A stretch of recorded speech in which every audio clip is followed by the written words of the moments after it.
Donc, je vais présenter l'intervention de Gladys. Il y a eu de nombreuses interventions lors de ces nuits de 10 qui nous ont montré que l'on pouvait réaliser facilement des adaptations pour les publics 10 en modifiant les supports, par exemple, ou en utilisant des outils numériques.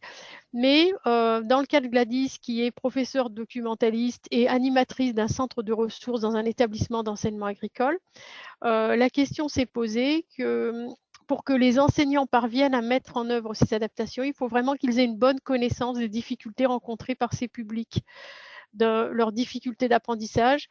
Et donc, Gladys, avec l'équipe éducative de son établissement de Croix-Rivaille à la Martinique, se sont penchés sur toute une démarche d'ingénierie pédagogique et d'accompagnement pour la mise en place au sein de l'établissement de formations pour les enseignants, formation à l'accessibilité numérique notamment, afin qu'il y ait une meilleure prise en compte des élèves. Et donc, je vais lui laisser la parole et éventuellement intervenir de temps en temps, puisque nous avons eu l'occasion de travailler ensemble. Bonjour Gladys, quelle heure il est Bonjour. chez toi? 17 heures. Très bien. Nous, on est partis depuis 17 heures. Oui, en Voilà. effet, j'ai Ah, suivi également. je te laisse la parole. Merci beaucoup. Bonsoir à tous, hein. Je suis très heureuse d'être parmi vous ce soir, hein. Je me propose de vous décrire donc, par le biais d'un diaporama. Donc, je vais faire un partage d'écran.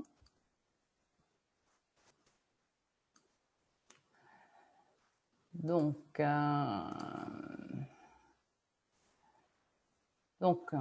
excusez-moi, ça va pas. Si on commence par la fin, c'est très ambitieux.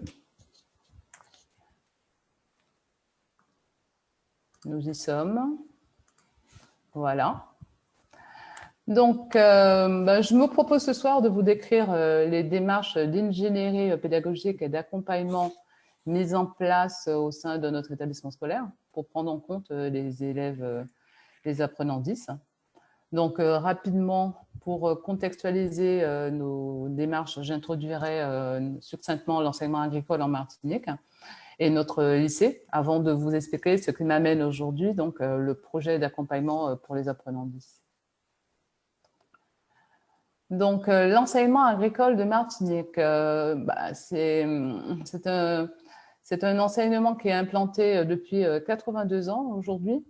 Elle comprend 2 établissements publics locaux d'enseignement et de formation professionnelle agricole. Hein. Je développerai au fur et à mesure les sigles parce que nous en avons une somme importante. Donc, ce sont des EPL, EFPA, sur les communes d'Urobert et de Ducos. Donc, nous avons un sur la façade atlantique et un autre au centre de l'île. Donc, ces EPL, EFPA comprennent un lycée et des centres de formation apprentis agricoles et également des centres de formation professionnelle et de promotion agricole. Il y a aussi une MFR, c'est une maison familiale rurale, c'est un établissement privé sous contrat avec différentes antennes. Pour ma part, je travaille depuis 20 ans maintenant au lycée général et technologique de Croix-et-Vaille, le LECTA de Croix-et-Vaille, encore un site, n'est-ce pas, où je suis professeur documentaliste. C'est une petite structure comptant 32 enseignants, un effectif variant entre 170 et 220 élèves de la seconde à la licence professionnelle. Donc, pour les locaux, vous faire rapidement une petite description. Nous avons un internat, un restaurant scolaire, également une exploitation agricole, ainsi que différentes salles spécialisées, dont les salles de cours. Et au CDI, dont j'ai la charge, on a adjoint un centre de ressources en 2016. Donc, pour nous attarder, tout d'abord, petite définition du centre de ressources. Donc, là encore, un acronyme a été retenu, c'est CDR. Donc, si je me base sur la définition tirée du site de l'enseignement agricole, le site Chlorophylle, le centre de ressources, c'est un espace ouvert de formation qui permet le questionnement sur les apprentissages et qui facilite en fait le changement des pratiques pédagogiques.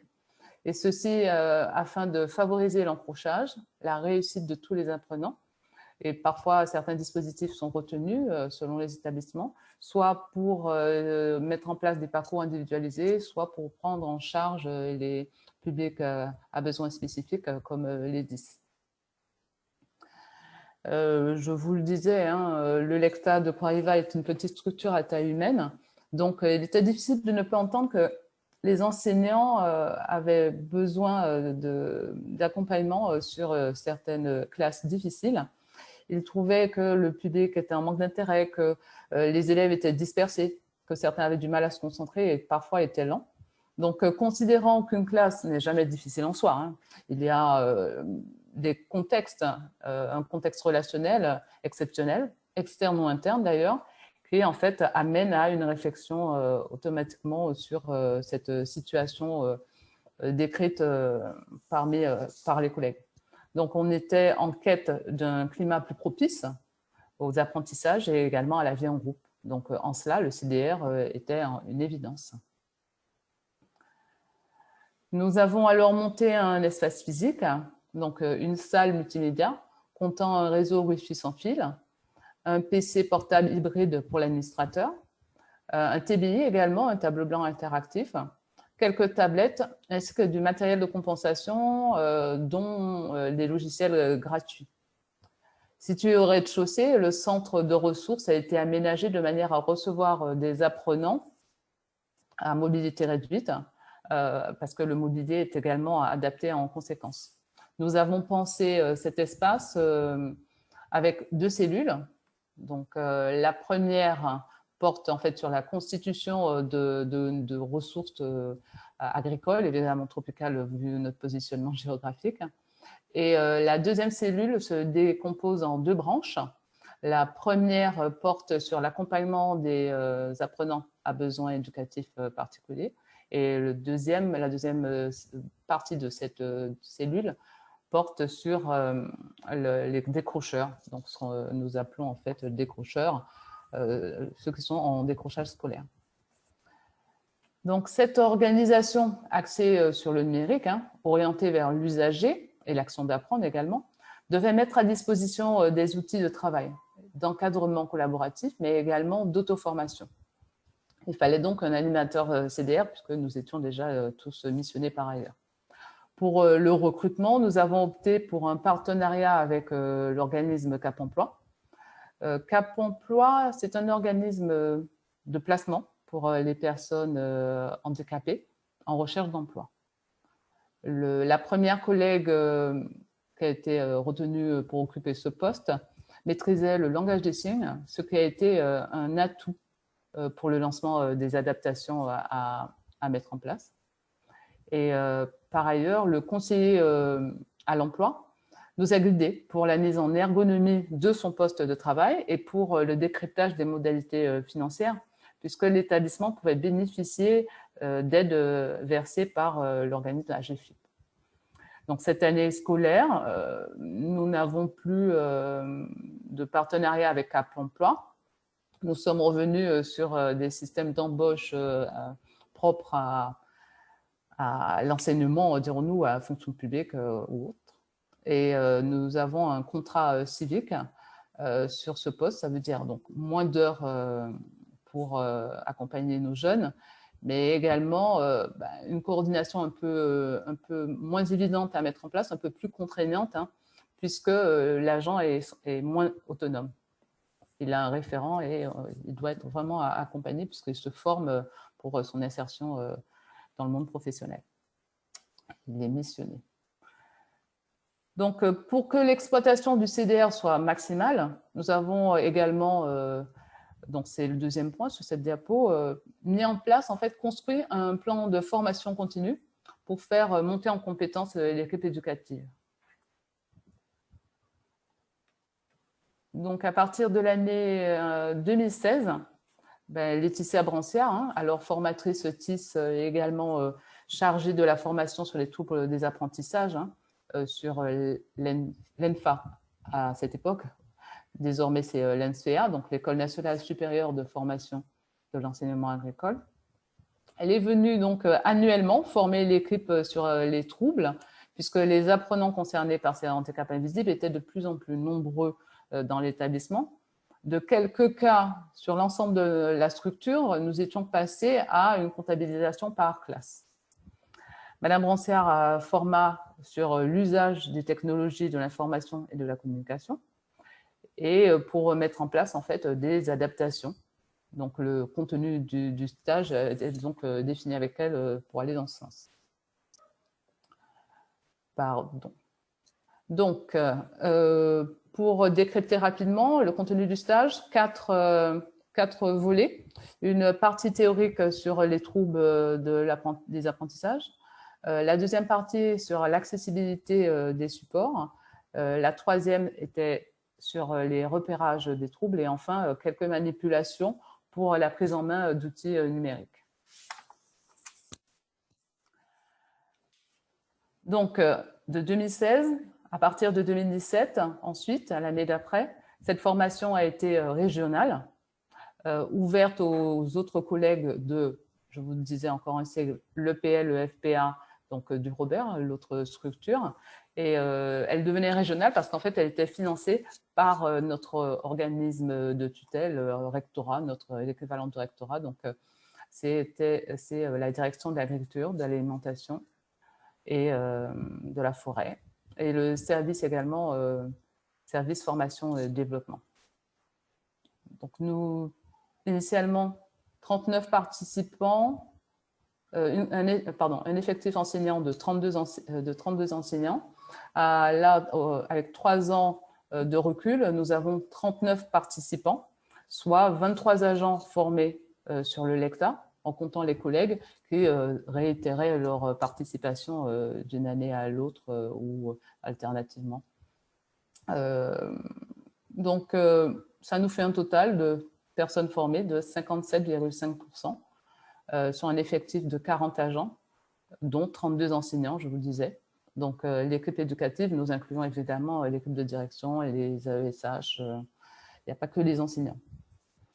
Au final, nous avions également, prenant appui sur une demande faite par les collègues qui avaient été en formation, nous avons pu proposer aux autres absents, donc il n'y avait finalement pas de laissés pour compte, ceux qui n'avaient pas pu se rendre à la formation pouvaient quand même bénéficier des contenus parce que nous retenions la formule de concertation générale dédiée à la thématique d'accompagnement des apprenants 10. Donc, l'information, finalement, se généralisait par le biais des concertations. Les contenus de formation proposés par Madame Brancière, comme le travail de groupe, ont donc permis aux participants de réfléchir sur les adaptations à mettre en œuvre et sur la nécessité de mettre en place un repérage avec un test de repérage orthographique collectif, le test ROC, pour les classes primo-arrivantes de seconde. Cet outil à destination des enseignants a été élaboré par le laboratoire Chronisciences de l'IUFM de Grenoble. C'est un outil qui est également employé à l'éducation nationale. Son but est de définir un niveau d'alerte en orthographe et en mathématiques et de repérer les élèves en grande difficulté de lecture et d'orthographe. Ce test a été étalonné pour des collégiens, certes, mais faute d'autres outils pour les lycéens, nous nous appuyons dessus. Si le jeune, et c'est là notre théorie, c'est que si le jeune en seconde présente des difficultés sur ce test,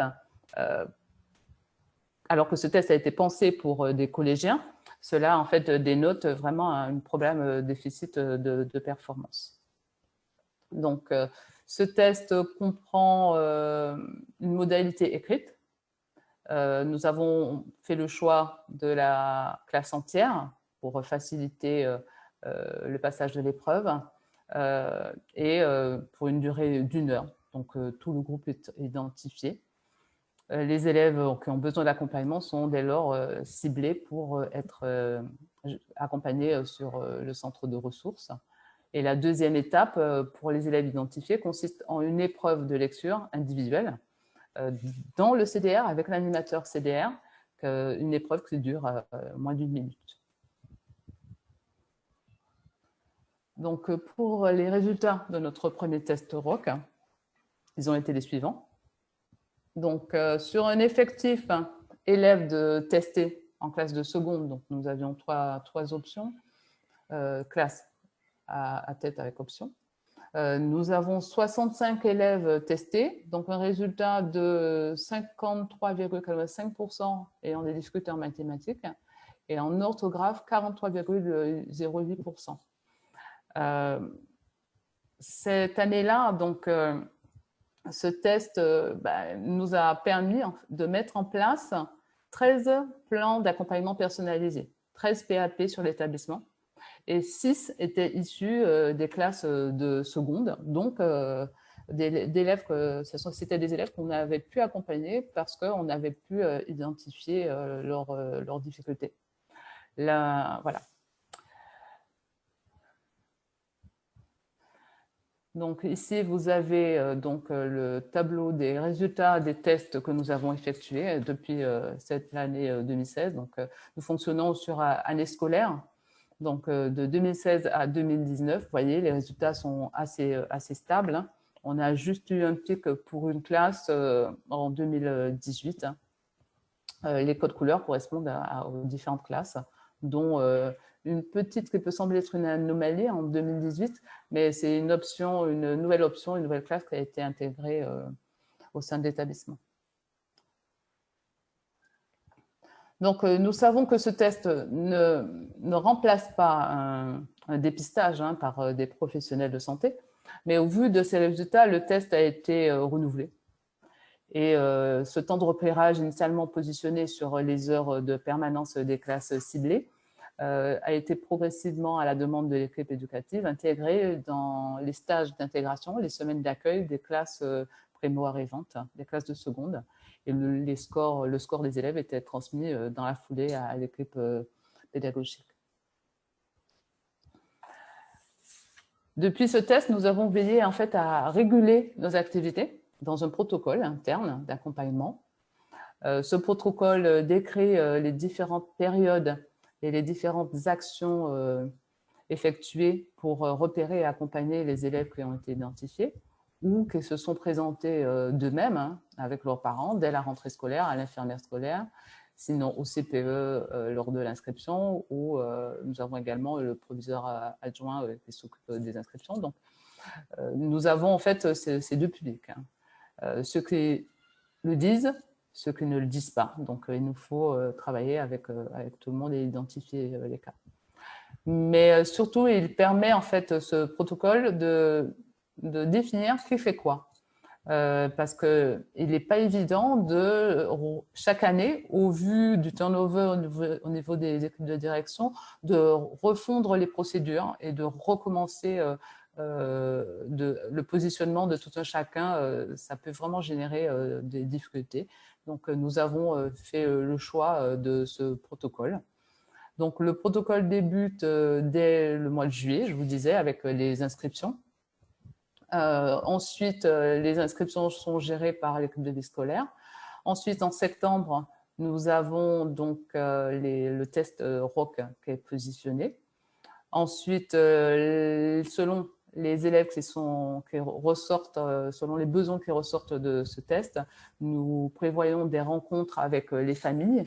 Les membres de l'équipe qui sont dédiés, notamment pour la rencontre, sont les professeurs principaux des classes, des élèves des classes concernées. Nous avons également le CPE, le proviseur adjoint et ainsi que l'infirmière. Donc vraiment un peu de pédagogie et de santé associés.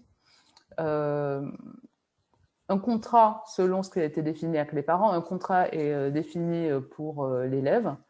Et nous basculons ensuite sur les choses un peu plus officielles, dirons-nous, avec la tenue d'une réunion ESS. La réunion ESS, c'est, excusez-moi, encore, c'est l'équipe de suivi et de scolarisation. Donc, l'équipe se réunit en présence des parents et ainsi que le maître référent. Et le nécessaire est fait pour accompagner l'élève. Donc, nous devons veiller également à avoir tous les éléments auprès des parents, que les démarches aient également été faites auprès des professionnels de santé pour mettre en place les demandes d'aménagement aux épreuves d'examen. Et pour les deux dernières étapes, il s'agit en fait de bilan interne Les AESH font régulièrement des bilans, donc trimestriellement, avec les équipes, parce que nous avons comme repère calendaire les conseils de classe. Et nous prévoyons, avec l'accord de la direction, un bilan pédagogique autour de entre guillemets, notre gestion des élèves 10. Les enseignants comme les AESH sont présents et nous voyons ce qu'il y a à refaire, à améliorer ou à abandonner si besoin. Donc voilà pour le contenu de ce protocole, mais il n'est pas limité qu'à cela. La liste, donc nous avons une liste à chaque entrée scolaire, c'est la liste en fait des élèves inscrits. À chaque entrée scolaire, au mois de septembre, l'équipe de vie scolaire adresse au corps éducatif la liste des élèves inscrits dans l'établissement. Et sur cette liste, on attire l'attention des enseignants sur les élèves ayant des besoins spécifiques par le biais d'un siège.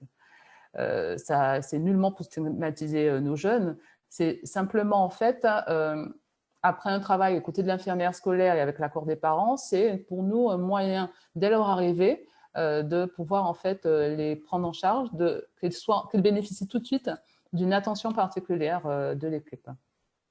Cette liste est pendant 2 mois environ mise à jour au fil des entretiens avec les parents, avec l'élève également. Il a clairement une part très importante à prendre dans sa formation. Et après, il y a également les concertations avec les enseignants selon les difficultés identifiées pour mettre en place les choses et également clarifier l'accompagnement avec les AESH qui sont présentes en salle de cours. Donc, de cette organisation a également découlé un classeur, un autre outil, un classeur. C'est physiquement un classeur, un vrai classeur. Il est mis sous la bonne garde du CPE, du conseiller principal d'éducation. Des fiches de suivi par élève 10, ils sont consignés. Ces fiches sont complétées par les AESH. Et c'est un outil qui permet également de discuter avec l'élève de ses avancées, de ses progrès. Les enseignants peuvent le consulter. C'est un outil très précieux, ceci d'autant plus qu'il est utile particulièrement lors des conseils de classe, puisque les AESH ne sont pas présentes lors des conseils de classe, puisqu'ils sont positionnés dans notre établissement à la fin des heures de cours, en fin de journée. Donc, pour quelques outils, voyons maintenant quelques outils qui favorisent l'inclusion dans notre protocole. Nous avons retenu les TIS, donc pour motiver et engager nos apprenants dans leurs apprentissages. L'animatrice CDR travaille donc avec les apprenants 10 en utilisant des jeux interactifs, des jeux de manipulation. Elle propose également des exercices à trous sur tablette ou sur tableau blanc interactif. Afin de lever quelques obstacles au sein de la classe, cette fois, les enseignants ont également contribué et mis en place une pédagogie adaptée. L'élève à besoin spécifique est placé à côté de l'enseignant. Les enseignants veillent également à organiser les cahiers de cours, la prise de notes sur l'agenda, la gestion du PC si l'élève en a un. Ils reformulent les consignes et ils veillent à ne donner qu'une consigne à la fois. Évidemment, pour que certaines choses soient plus souples et pour globaliser au sein de la classe, uniformiser là, au sein de la classe, l'interrogation orale est privilégiée. Il peut arriver que l'organisation de la classe soit revue avec une classe scindée en deux pour un atelier au CDI ou au CDR. On retient cette formule-là pour en fait l'appréhension des notions difficiles. Parfois, en petit groupe, c'est plus aisé. Nous avons également des documents qui sont aménagés, donc les diaporamas qui sont simplifiés en texte, en nombre de polices et également de couleurs. Des documents de cours sont d'office agrandis pour toute la classe. L'italique est évité et les polices 10 sont retenues. Tout autant, les présentations en colonne et le recto verso sont proscrits. Personnellement, j'utilise beaucoup plus les cartes heuristiques pour la synthèse des cours et pour faire réfléchir collectivement la classe sur un sujet. Un petit nombre d'enseignants expérimentent la classe inversée, proposant des capsules vidéo. Pour répondre aux interrogations non formulées, l'utilisation de plateformes est utilisée, ou également des téléphones personnels, des téléphones portables personnels, hein, par le biais des notifications, mais toujours en prenant appui sur les plateformes. Sinon, selon les enseignants, la consultation des travaux se fait par le biais du cahier numérique. Les dépôts des travaux de cours sont positionnés dessus. Et nous avons également quelques espaces collaboratifs par ailleurs. Le CDI trouve sa place aux côtés du CDR grâce à l'entraide. Hein. Les élèves ont la possibilité de faire des photocopies. Donc, les élèves, notamment les dysgraphiques, les dyspraxiques, peuvent faire les photocopies de cours de leurs camarades de classe. Sinon, les enseignants envoient les travaux par mail ou sur une clé USB. Les supports sonores et audiovisuels ne sont pas nombreux au CDI, mais la mise à disposition de quelques casques permet aux usagers en fait, de consulter les supports audio en ligne. Nous avons retenu quelques aides compensatoires, comme partout ailleurs, je pense d'ailleurs, les tiers-temps, l'évaluation formative. Nous avons également les secrétaires assistants. C'est une particularité chez nous puisque les enseignants ont suivi une formation en 2019 de secrétaire assistant, donc secrétaire scripteur, lecteur ou lecteur scripteur. Et cette brigade, en plus des AESH, permet une préparation en amont des jeunes ayant des aménagements aux examens. Les AESH ont veillé également à établir avec les professeurs principaux un calendrier trimestriel des passages d'épreuves. Donc, le jeune sait où se positionner et comment avancer dans le courant de l'année. Concernant les acteurs intervenants hein, dans notre organisation, nous avons le maître référent, qui est, je pense, comme partout ailleurs, très débordé.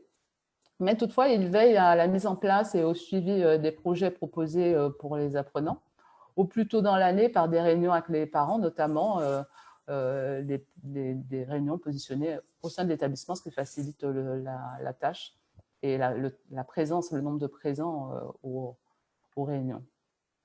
Un travail concerté est effectué par les AESH avec les professionnels de santé auxquels nous donnons accès aux locaux. Nous avons par exemple une psychomotricienne qui s'occupe d'un élève atteint d'autisme, des éducateurs du CESAD, donc le service d'éducation spéciale et de soins à domicile, pour des séances spécifiques au CDR, au centre de ressources. L'emploi du temps de l'apprenant est modulé hein, en conséquence, sinon les cours sont rattrapés avec l'accord de l'enseignant de la discipline concernée. Nous avons également, parce que nous avons un internat, donc une association de soutien scolaire qui est rémunérée par la collectivité territoriale de Martinique, qui intervient sur le temps d'études, les heures de cours les heures de travail d'études des jeunes du soir, de nos internes. Ça permet également de compenser la fermeture du CDI et du CDR. Et notre dernier acteur, nos derniers acteurs, ce sont en fait des enseignants auxquels on a attribué des heures d'accompagnement personnalisé. Donc, les disciplines sont français, mathématiques, biologie. Et ils font en fait des sessions de travail avec nos jeunes en petits groupes. Et l'animatrice CDR, évidemment, intervient. Elle a également des séances individuelles de soutien à effectuer. Mais tout ça par le biais de prise de rendez-vous. Sinon, au bout d'un moment, l'emploi du temps n'est pas évident à gérer.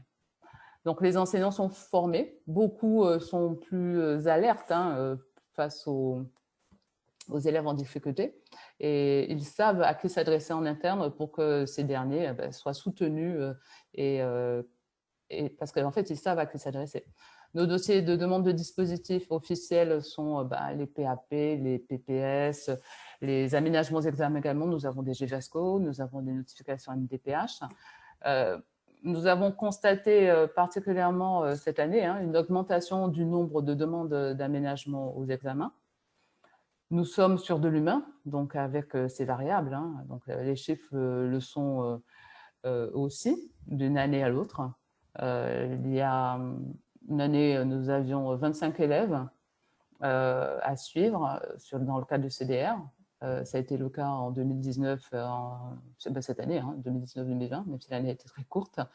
Et d'autres années, il nous arrive d'avoir, par exemple, 6%, donc même pas 5-6 élèves à suivre. Ça a été le cas en 2017.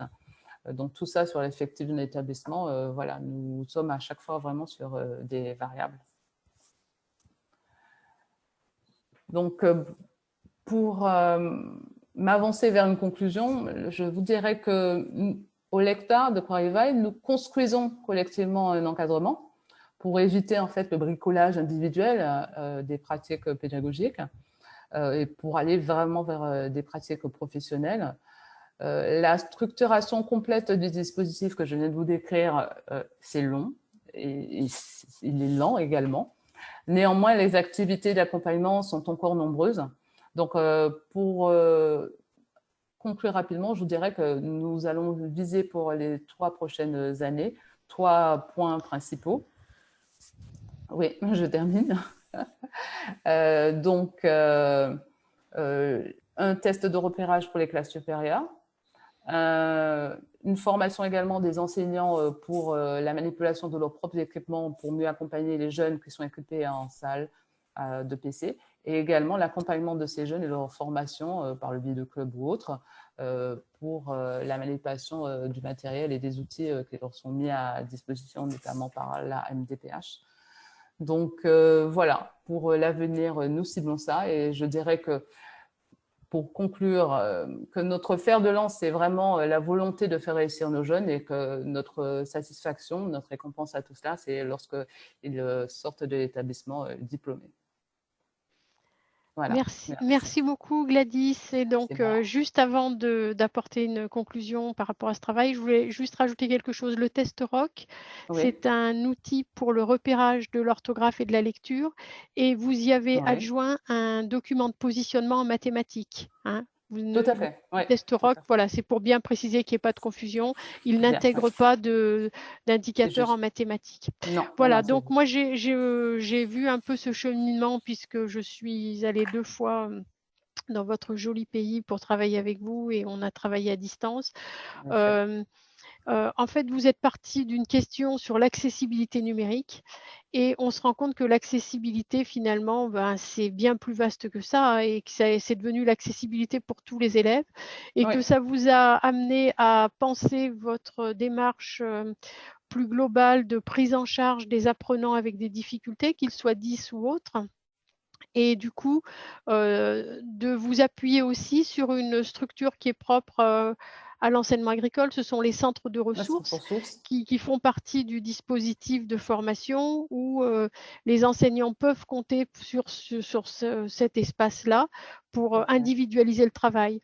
Donc, on voit que l'accessibilité, là, du point de vue de la pédagogie, ça prend une toute autre dimension, et que finalement, les outils informatiques, les autres supports, ça participe de la démarche, mais c'est quelque chose qui, à un moment donné, a même été mis en veilleuse pour réfléchir de façon plus approfondie à cette prise en charge.